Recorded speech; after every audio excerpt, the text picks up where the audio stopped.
Noi in realtà lavoriamo pancia a terra in piena campagna elettorale in tutte le regioni. Senza saperlo, il ministro Boschi riprende uno slogan cavallo di battaglia della campagna elettorale di Luca Zaia, avversario alle regionali di Alessandra Moretti.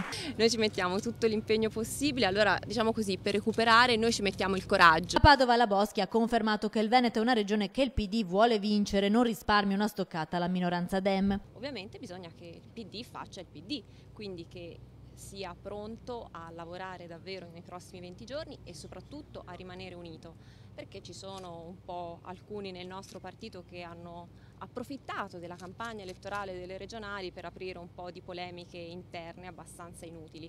Ce la faremo perché non siamo soli. Tutti insieme, con una grande coalizione molto ampia, nel nome dell'inclusione noi lavoreremo per dare al Veneto un governo migliore, il governo che i veneti meritano dopo tanti anni di chiacchiere. Il ministro, reduce da una mattinata in Veneto prima di Padova, è stata a Belluno e ha parlato di impegno per l'autonomia.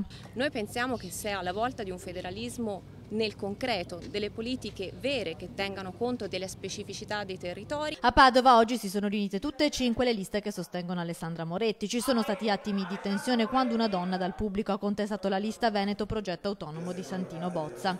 Prima ancora un pensionato aveva tentato di avvicinare le due esponenti del PD. Il ministro Boschi, prima di salire sul palco, ha incontrato invece una delegazione di insegnanti che martedì erano in piazza per manifestare contro il disegno di legge della buona scuola. Parla col ministro in commissione cultura, mi votano l'articolo 12 per la ritirazione dei contratti e una presa in giro.